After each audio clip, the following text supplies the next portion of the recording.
Cynthia Sandberg from Love Apple Farms. We're talking pruning tomatoes today.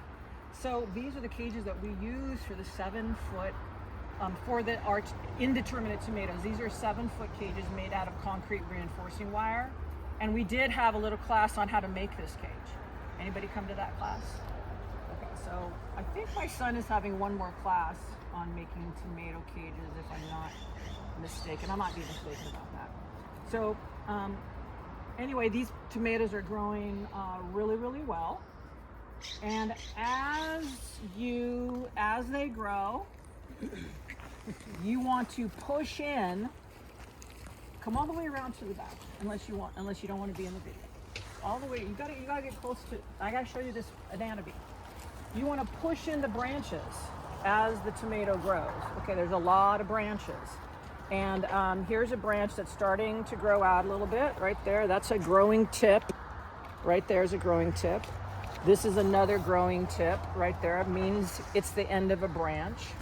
Here's another growing tip. Right here, the end of a branch. Is this a growing tip? No, it's the end of a leaf.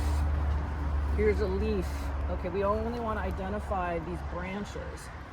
Those branches, except for one in here, all started their life as a sucker of the original main stem. And we're going to go through what that anatomy is. But as the tomato grows, we push in any growing tips to be inside the cylindrical cage. And we have a little problem right here. So everybody come around, see my little problem over here. Rotate around so you can see it, because I'm going to remedy the problem now. Do you see right here? As this tomato grows, it's going to be impeded by the wire there. Do you see that? So I have to release it from that bondage. Okay, pull it in, and I want to let the leaf go back outside. The leaves coming out of the cage are important. Why? Can anybody understand why those leaves are important? Get sunshine. Huh? Get the sunshine. Sunshine is good. Shading of our fruit is good. But another reason is that something has to hold the plant inside the cage. So if I push every single bit of greenery into the cage, at some point it'll collapse in the cage because there's nothing to hold it into the cage. By the way, every single one of our tomatoes gets one of these tiny little conical, ineffectual, I call them, tomato cages. You see that there? Oh yeah. In the garden proper, there are some small cages on top of our peppers and eggplants. And you can see those clearly from afar, but every single tomato, here's one, here's a cage right here, small cage. So what's the small cage doing? It's buying me some time before I have to go trudging around and finding the big cage. Or making the cage, or buying the cage, right? And then we put the big cage right over the tomato in the little cage. The little cage stays there the whole time, because its secondary function, the small cage, is to center the tomato inside the big cage. Okay, so as this time of year, maybe in a couple weeks, depends on how big your tomatoes are, you'll be doing a situation where you're going to be identifying all of the branches that are coming out. Here's another one coming out. If you haven't seen this yet, come forward. All right, and now I'm not going to push it in as much as I'm going to do both. I'm going to pull it in. I'm going to reach my hand in there. I'm going to pull it in. Yep, this sometimes breaks. Boo-hoo, it broke. I have a million other branches, okay? And this will also be dependent on the variety of the tomatoes. Some tomatoes are more brittle than other tomatoes, just like us people. Some of us are more brittle. And we want to forgive that if that happens. If it breaks, it's still hanging on by a thread or something, I'll take my clippers and I will excise it right there at the break, because I don't want to continue to pull it off of the branch, and then now I've stripped the rest of the branch with some of its outer layer. All right, so we have a lot of beautiful leaves coming out here. Here's a leaf that wants to come out. It's not quite coming out. It's kind of kind of in there. So we just flip that out to be on the outer rim. And then, good eye. You're already getting the eye for it. And now we've got, here's another one, the little branch coming out here. And we're gonna tuck that in. Here's another one that's getting caught up in the wire. See that? Right here. We're gonna take that away. And now we've got to tuck it, right? So we're gonna tuck it, pull it, and push it. I don't like to scrape the tender tomato tissue against the wire, all right? Because you will see a scar there. Okay, here's another leaf that we're gonna kind of allow to come out of the plant. Here is another leaf. Oh, you're gonna be a good tomato mama. Maybe more already. Yeah, I tried. Maybe more already. This one needs to go into. That one needs to go into. Good job. Okay. So that's coming in. Now let's talk about suckers. What are they? What's their purpose? Do we like them? Do we hate them? What's the thing? So a sucker is always, and I'm going to sacrifice one of these limbs to show you the exact anatomy of a sucker.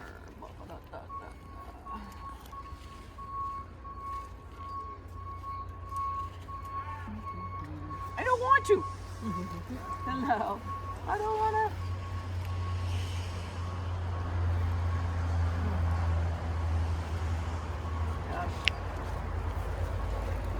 Let's go over to these tomatoes and see.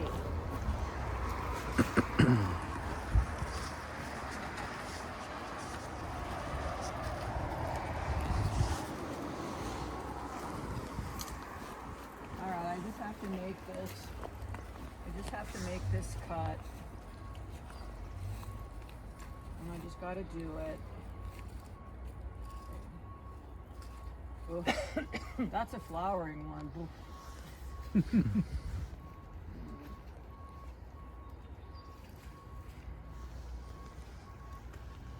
All right, to heck with it. It's got to be done.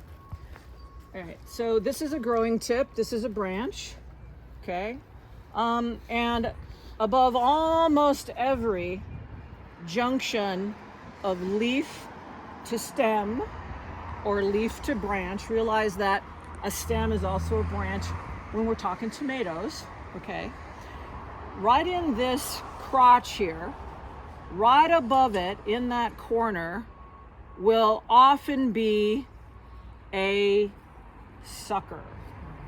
And there's the sucker. I got a little broken when I grabbed it, but I'm gonna hold it in place and see it's always in that junction.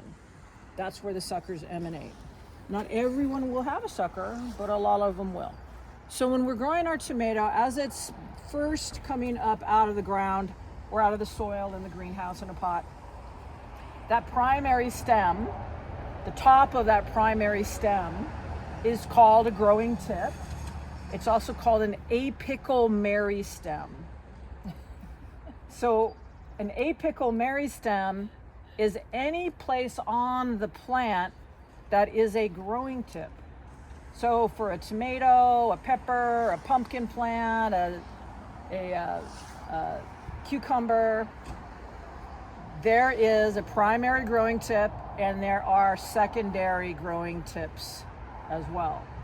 Those are called apical meristems. If I took every sucker off the tomato as it started to come up and grow, what would happen? You'd end up with a stick. I'd end up with only a tomato plant that looks like this. No other branches on it. Some people grow their tomatoes like that, with a primary leader, they call it, which is the primary stem. Other people grow them with two leaders, meaning they leave the first sucker on. That becomes a very robust stem looking exactly like the primary stem, the first one. And then that's all they deal with. They remove every single sucker after that.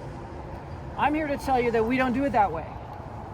We will leave the suckers alone so that they become branching, full, robust branches that end up having flowers and fruit on them. So all of these branches that are on all of these tomatoes right now in the middle of June have every ability to create flowers and fruit. So I don't take them off for that reason. The other reason I don't take them off is that when the weather gets super hot, 100 degrees, 95 degrees, maybe we even go through a hot spell of a whole week of that, I want to be able to have the tomato shade its fruit with the leaf structure. So if I remove a bunch of this, the tomato has no ability to shade its fruit, therefore all the fruit will get what's called a sun scald. There's a lot of cultures out there, countries and cultures out there that remove a lot of the suckers because they're yearning and looking for that light. We don't have that problem here unless you lived right near the coast. Anybody live right on the water? Okay. If you live right on the water and every day is like today, overcast, foggy, you may want to remove more suckers. We do start pinching newly developing suckers starting on August 1st. Can anybody figure out why we do that? They won't have time to fully develop and they'll draw energy from what is growing already. I'm giving you the class. That's a perfect answer. Yeah.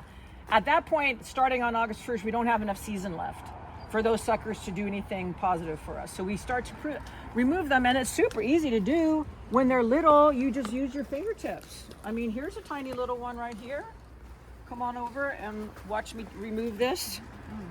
Okay, let's look at this one. All right, here's a sucker. Everybody take a gander at it. Crowd in. Come on. And look how easy that is. Boink. Drop it on the ground. This is also a sucker. Right here. Do you see that? Yeah. It's a much older one. There's one there. Yeah. This is a much older sucker.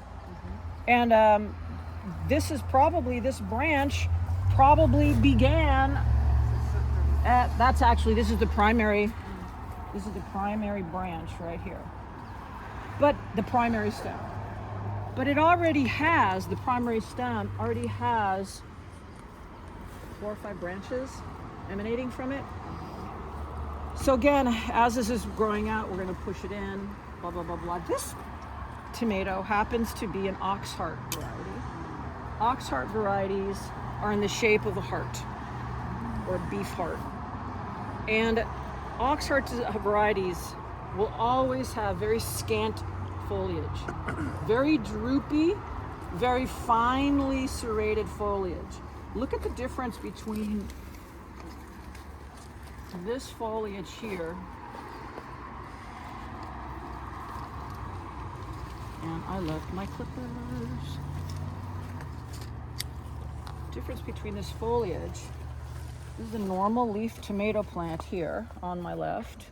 And this is an Oxheart. See the difference in the size of the leaf? Also, as they grow, they're droopier. There's one over there on the far left tomato in that 3 beds over there. The far left corner has an Oxheart variety in it. Hard to see from here, but if you were to walk over there, you'd see the droopiness. I love Oxheart varieties, but they have this little problem of having scant foliage. Without a lot of foliage, they have a hard time shading their fruit from sun scald. So we never prune anything off of Oxheart varieties, even beginning August 1st.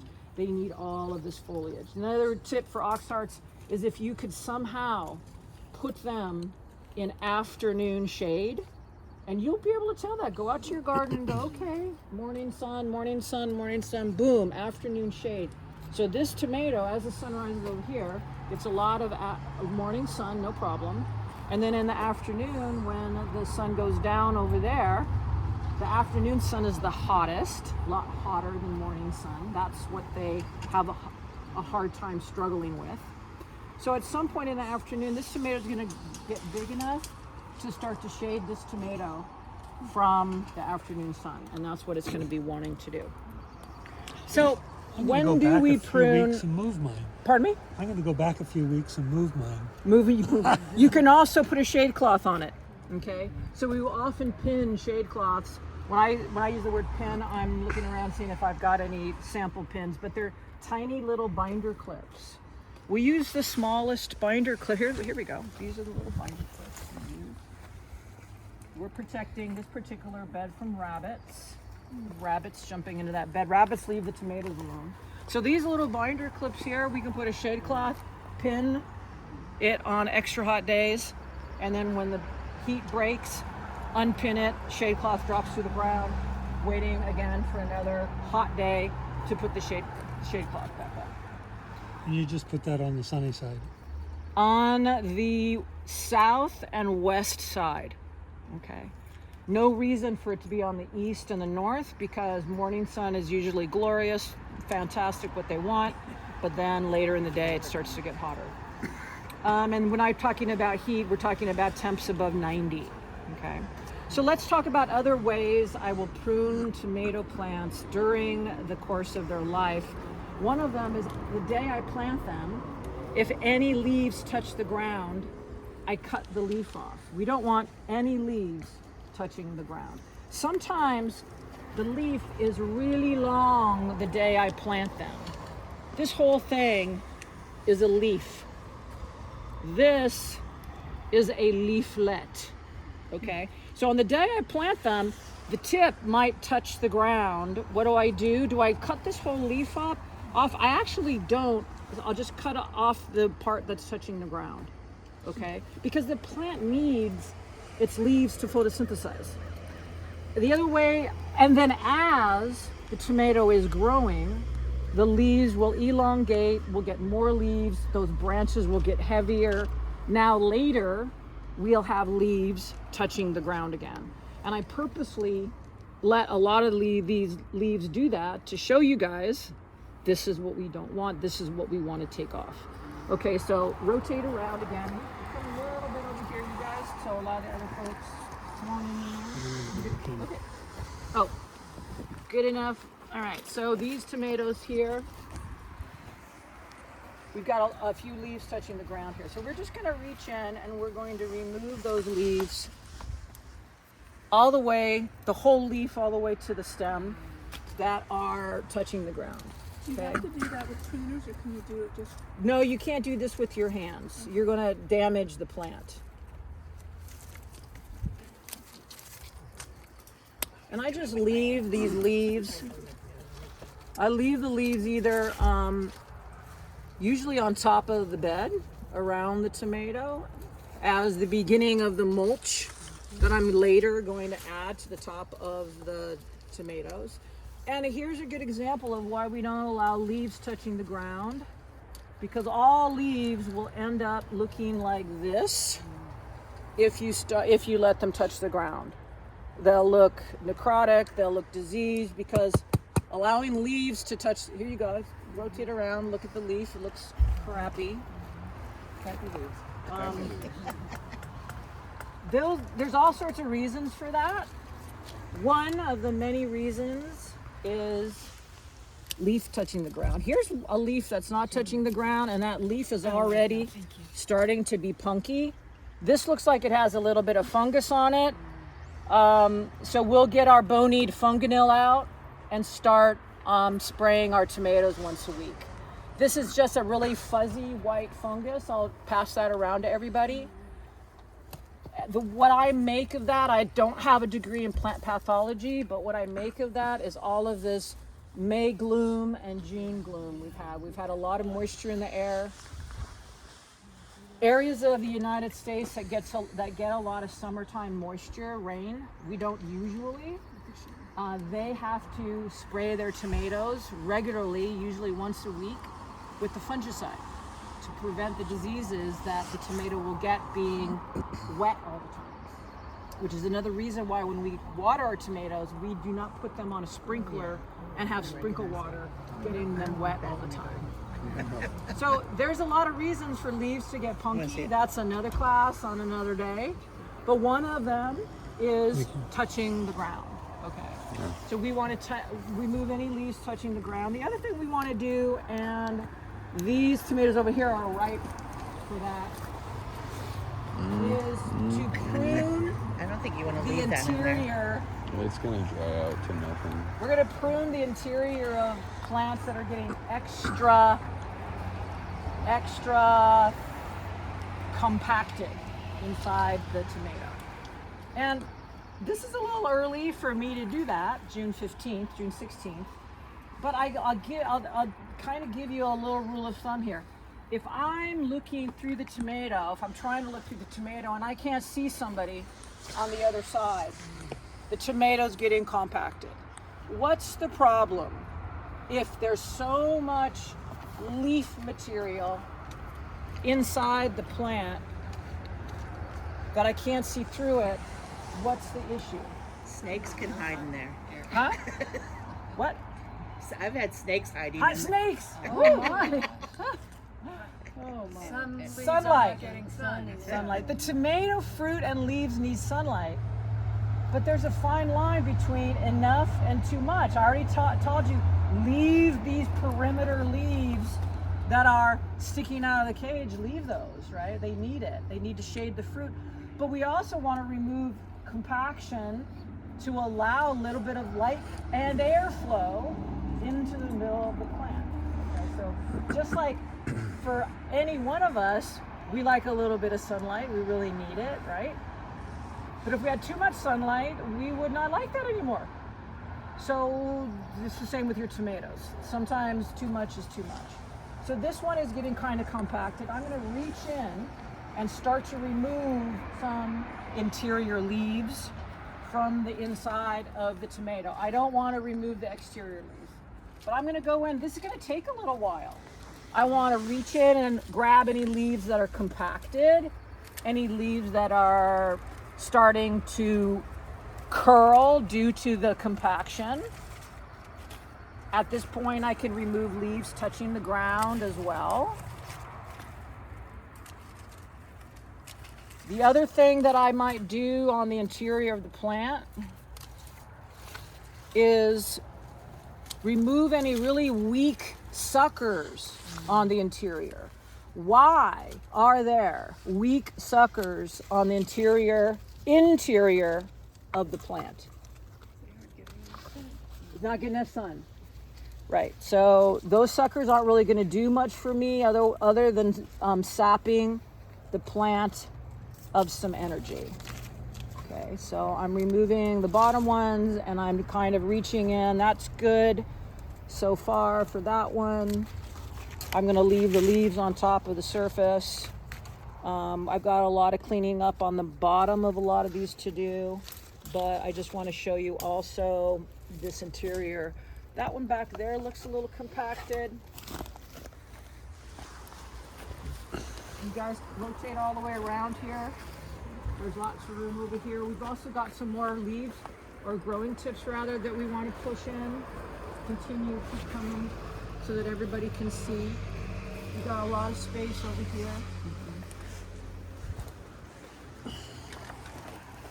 So here's a branch that wants to come out. We're going to push that one in. There's one over there, right? I missed that one. Here's another growing tip that wants to come out. We're going to push that one in. Now we're getting, this one is getting super compacted. This one, I feel how strong this branch is. This branch is really thick. This is a prime candidate for breaking as I do this. So let's take a look. I almost feel like I want to break it on purpose to show you what to do if it breaks, but it didn't break. It got pushed in. All right, so this one's getting really compacted. I'm going to reach in slowly, and remove some interior leaves. You want to probably use gloves for this. I use these Costco Kirkland nitrile gloves, and you probably want to use long sleeves. Why?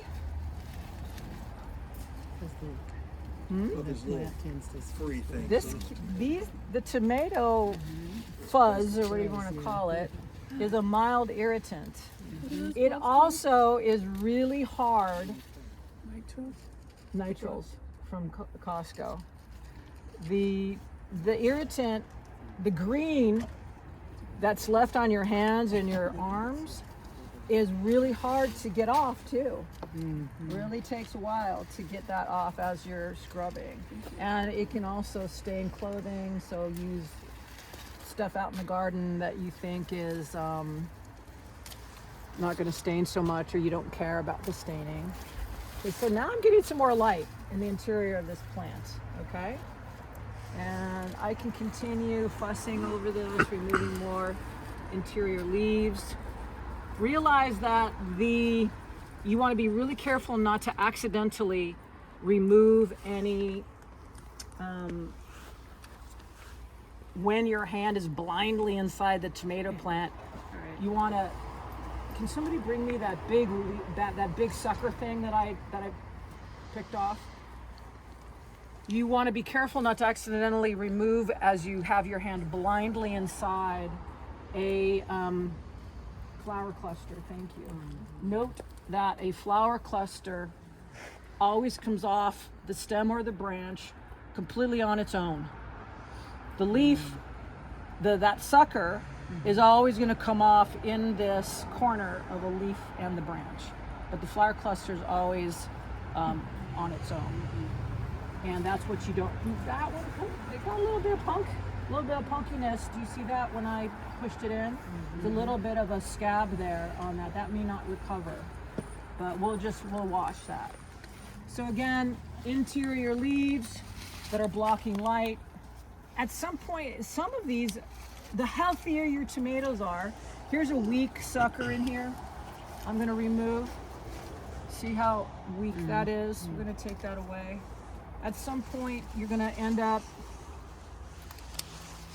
with extra healthy, extra compacted plants. That's why they're compacted, because you've got a proper cage.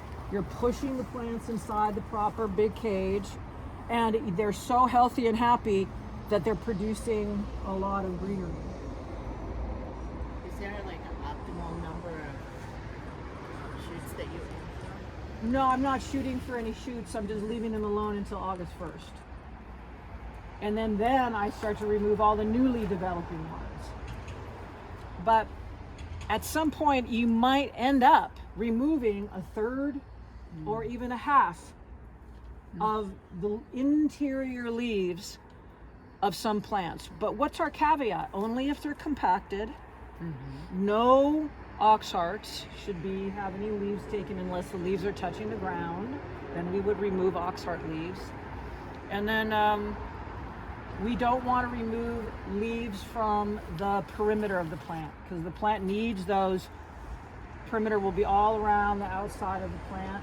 The plant needs that to shade the fruit. Okay. And So what do you do if it wouldn't happen here, but it might happen at my house? Like one escapes. One escapes. Great question. Because I have one more thing to say about that too. End of season pruning. Don't let me forget that.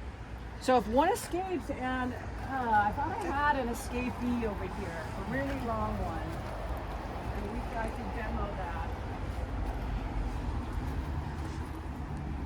Because this time of year they grow so fast.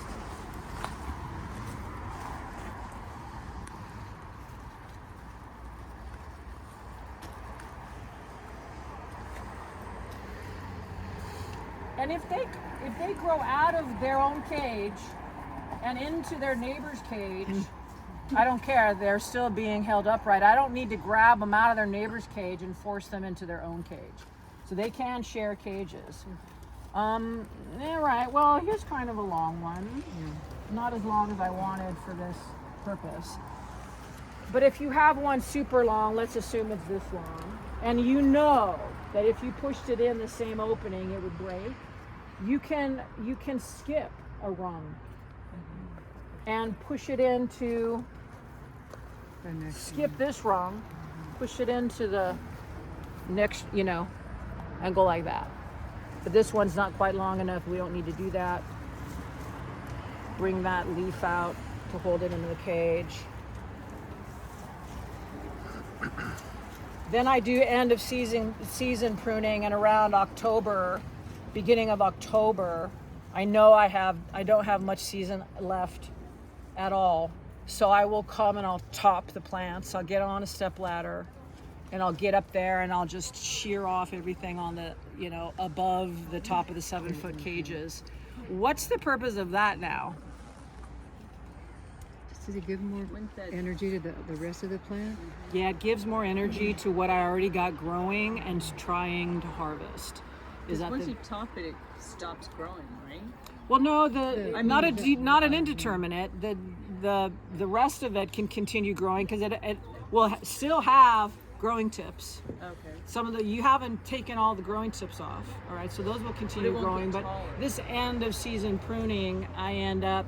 I'm not getting all of them, but that's okay. I only have a month left, maybe at the most. Anyway, starting in October.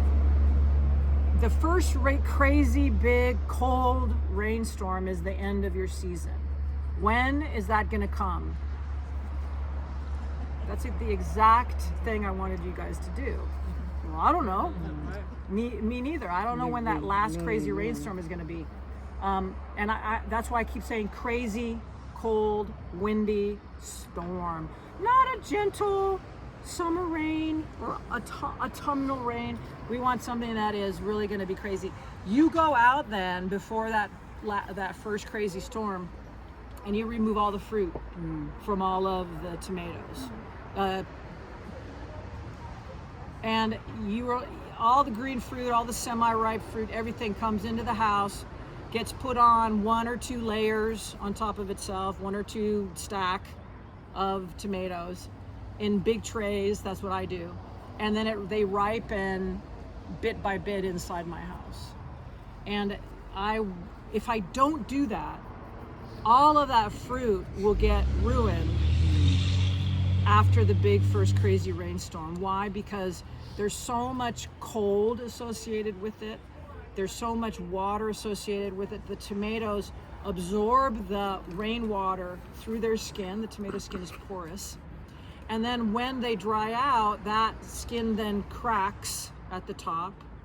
Well, first it cracks as it's absorbing water, and then as it dries out, you will notice the crack, and that crack on the top of the tomato will grow mold in it. And that, now you've ruined the fruit.